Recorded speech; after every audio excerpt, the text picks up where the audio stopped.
बाबा साहब आंबेडकर हरियाणा के मुख्यमंत्री श्रीमान नायब सिंह सैनी जी, केंद्रीय मंत्रिमंडल के मेरे साथी श्रीमान मुरलीधर मोहोल जी, हरियाणा सरकार के सभी मंत्रीगण, सांसद और विधायकगण और मेरे प्यारे भाई और बहनों,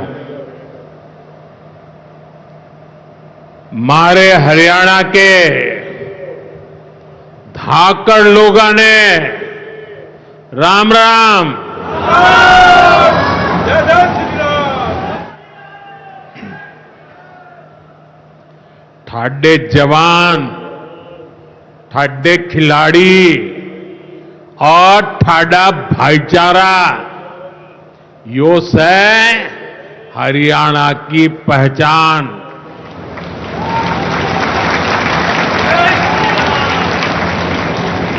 लावणी के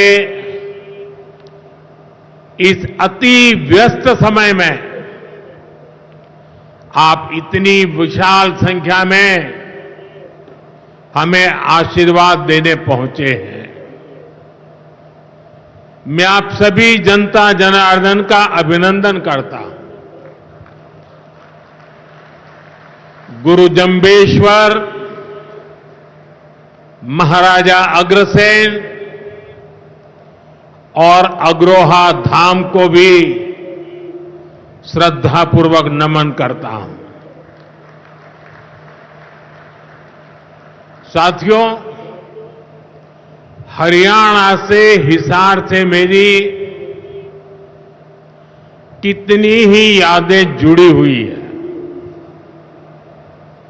जब भारतीय जनता पार्टी ने मुझे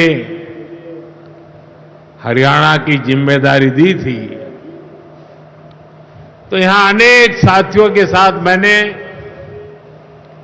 लंबे समय तक मिलकर काम किया था। इन सभी साथियों के परिश्रम ने भारतीय जनता पार्टी की हरियाणा में नींव को मजबूत किया है।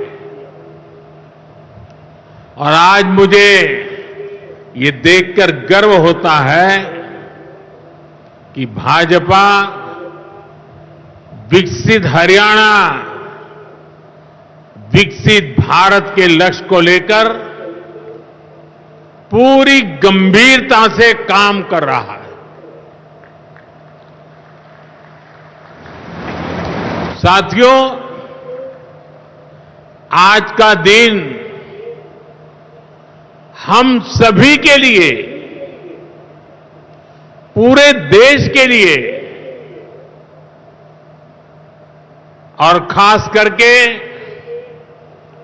दलित, पीड़ित, वंचित, शोषित, उन सब के लिए बहुत महत्वपूर्ण दिवस है। उनके जीवन में तो दूसरी दिवाली होती है। आज संविधान निर्माता बाबा साहब आंबेडकर की जयंती है। उनका जीवन, उनका संघर्ष, उनका जीवन संदेश हमारी सरकार की 11 साल की यात्रा का प्रेरणा स्तंभ बना है। हर दिन, हर फैसला, हर नीति बाबा साहब आंबेडकर को समर्पित है।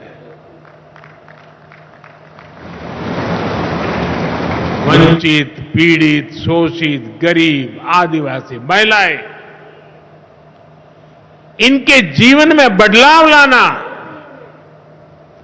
इनके सपनों को पूरा करना, ये हमारा मकसद है। इसके लिए निरंतर विकास, तेज विकास, और यही भाजपा सरकार का मंत्र है। साथियों, इसी मंत्र पर चलते हुए आज हरियाणा से अयोध्या धाम के लिए फ्लाइट शुरू हुई है। यानी अब श्री कृष्ण जी की पावन भूमि हरियाणा प्रभु राम की नगरी से सीधे जुड़ गई है।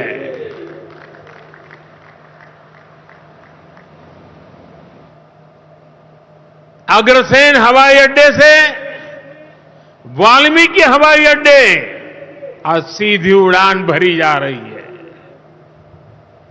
बहुत जल्द यहां से दूसरे शहरों के लिए भी उड़ानें शुरू होगी। आज हिसार एयरपोर्ट की नई टर्मिनल बिल्डिंग का शिलान्यास भी हुआ है। ये शुरुआत हरियाणा की आकांक्षाओं को एक नई ऊंचाई पर पहुंचाने की उड़ान है। मैं हरियाणा के लोगों को इस नई शुरुआत के लिए ढेर सारी बधाई देता हूं। साथियों, मेरा आपसे वादा रहा है, हवाई चप्पल पहनने वाला भी हवाई जहाज में उड़ेगा।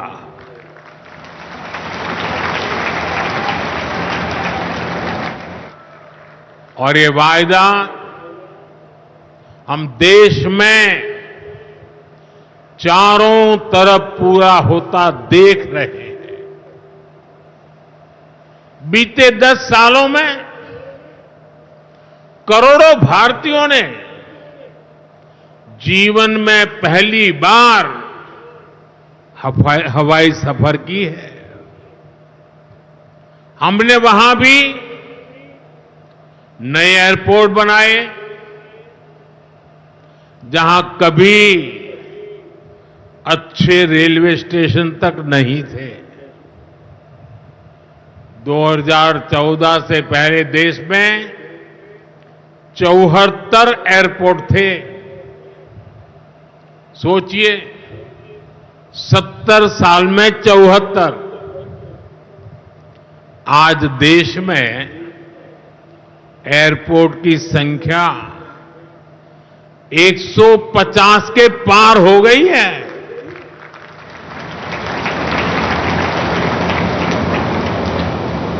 देश के करीब 90 एरोड्रम उड़ान योजना से जुड़ चुके हैं।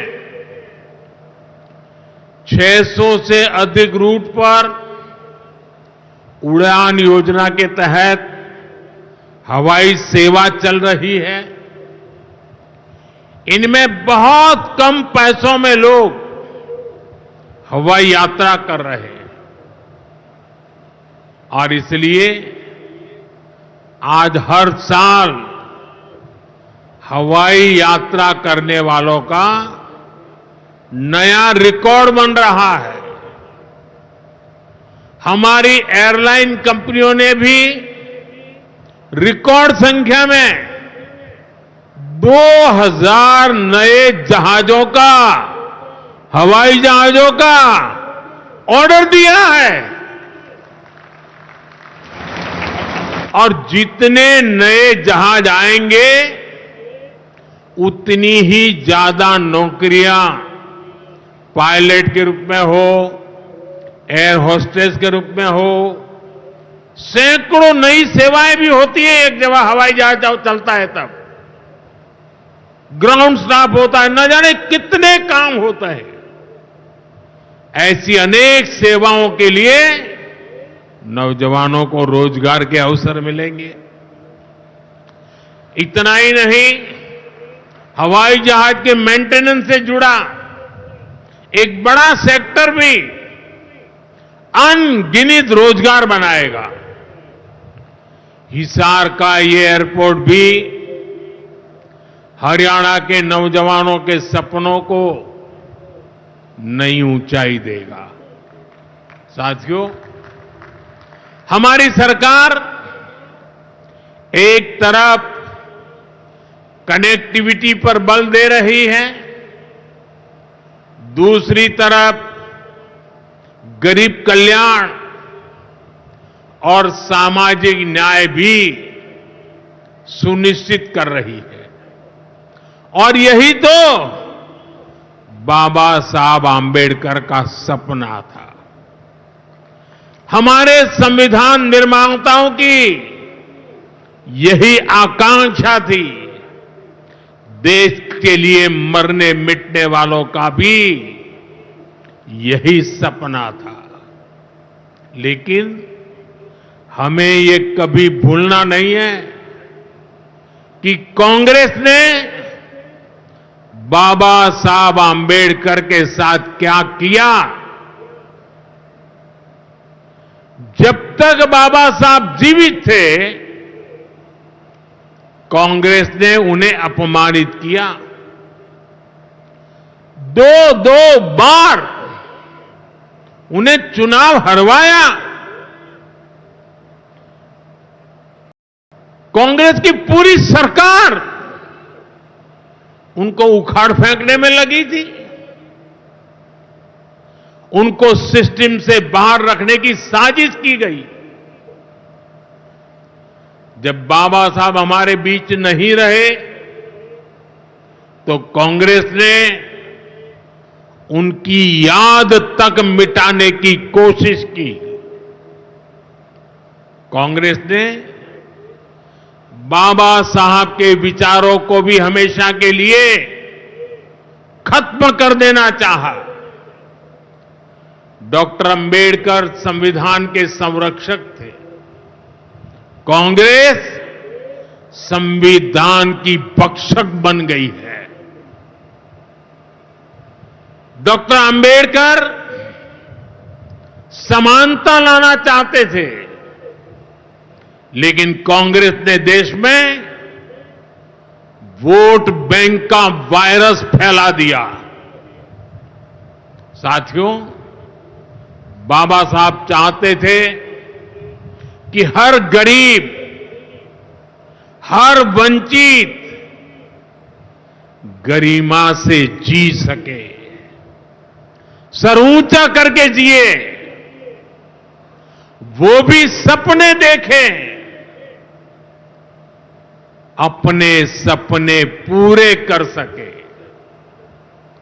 लेकिन कांग्रेस ने एससी, एसटी, ओबीसी को सेकंड क्लास सिटीजन बना दिया। कांग्रेस के लंबे शासनकाल में कांग्रेस के नेताओं के घर में स्विमिंग पूल तक पानी पहुंच गया, लेकिन गांव में नल से जल नहीं पहुंचा। आजादी के 70 साल बाद भी गांवों में सिर्फ 16% घरों में नल से जल आता था। सोचिए, 100 घर में से 16 घर में। इससे सबसे ज्यादा प्रभावित कौन थे? इससे एससी, एसटी, ओबीसी सबसे ज्यादा प्रभावित थे। अरे उनकी इतनी ही चिंता थी,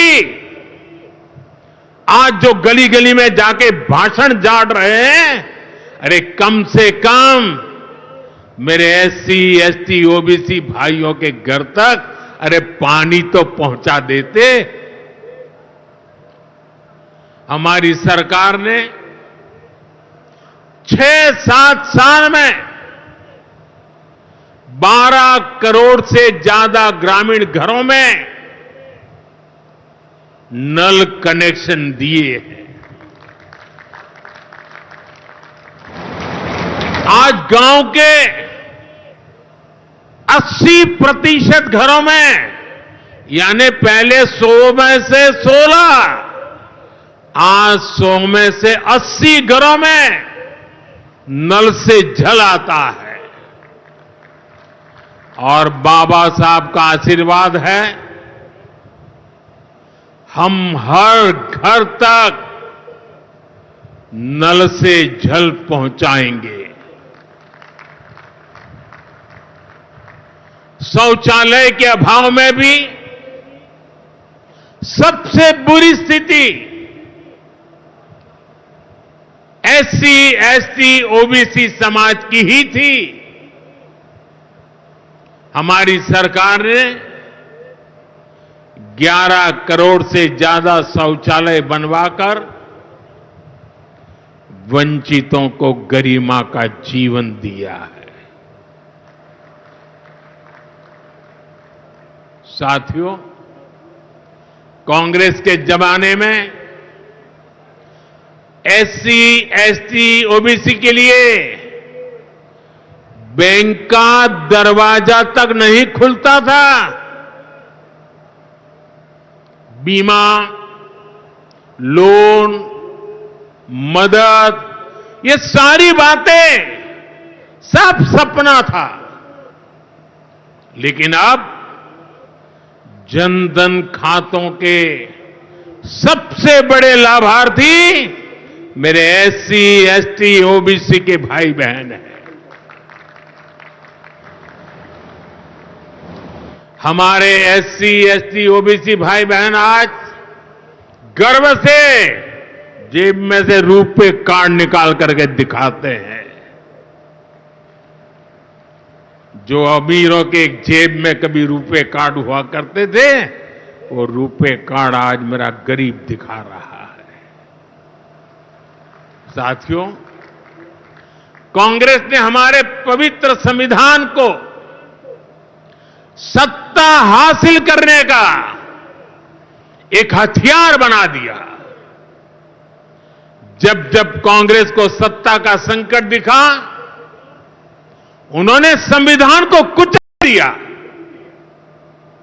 कांग्रेस ने आपातकाल में संविधान की स्पिरिट को कुचला, ताकि जैसे तैसे सत्ता बनी रहे। संविधान की भावना है कि सबके लिए एक जैसी नागरिक संहिता हो, जिसे मैं कहता हूं सेक्युलर सिविल कोड। लेकिन कांग्रेस ने इसे कभी लागू नहीं किया। उत्तराखंड में भाजपा सरकार आने के बाद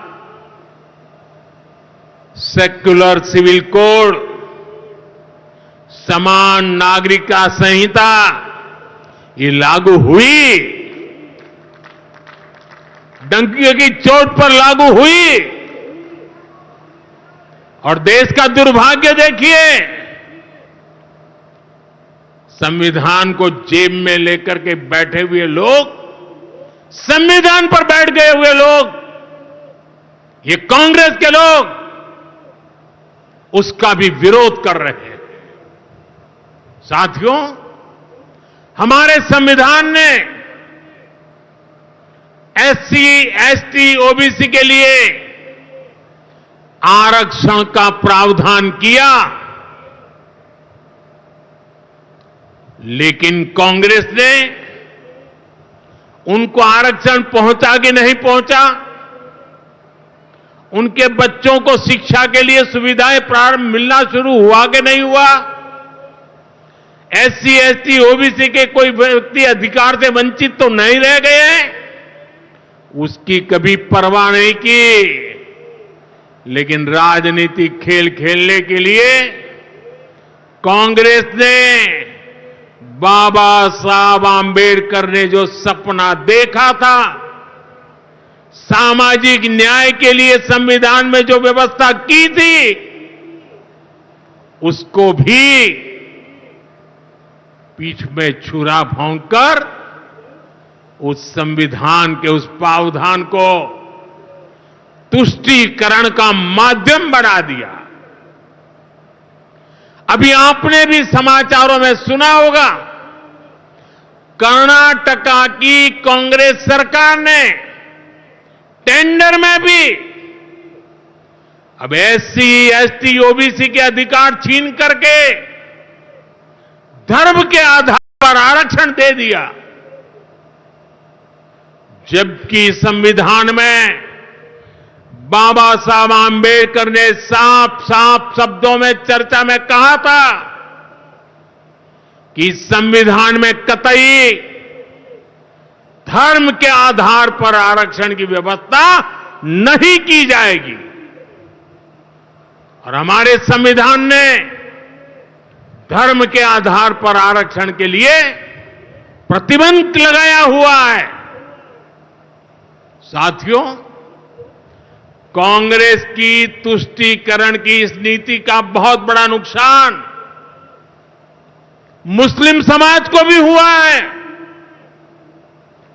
कांग्रेस ने सिर्फ कुछ कट्टरपंथियों को ही खुश किया है, बाकी समाज बेहाल रहा, अशिक्षित रहा, गरीब रहा। कांग्रेस की इस कुनीति का सबसे बड़ा प्रमाण वक्फ कानून है। देश आजाद होने के बाद 2013 तक वक्फ का कानून चलता था, लेकिन चुनाव जीतने के लिए, तुष्टीकरण की राजनीति के लिए, वोट बैंक की राजनीति के लिए 2013 के आखिर में, आखिरी सत्र में कांग्रेस ने इतने सालों तक चल रहे वक्फ के कानून में आनन फानन संशोधन कर दिया ताकि चुनाव में वोट पा सके। वोट बैंक को खुश करने के लिए इस कानून को ऐसा बना दिया कि बाबा साहब आंबेडकर के संविधान की ऐसी की तैसी, संविधान से ऊपर कर दिया। ये बाबा साहब का सबसे बड़ा अपमान का काम था। साथियों, ये कहते हैं कि उन्होंने मुसलमानों के हित में किया। मैं जरा ऐसे सभियों से पूछना चाहता हूं, वोट बैंक के भूखे इन राजनेताओं से कहना चाहता हूं, अगर सच्चे अर्थ से आपके दिल में मुसलमानों के लिए थोड़ी भी हमदर्दी है, तो कांग्रेस पार्टी अपने पार्टी के अध्यक्ष मुसलमान को बनाए। क्यों नहीं बनाते भाई? संसद में टिकट देते हैं 50% मुसलमानों को दो।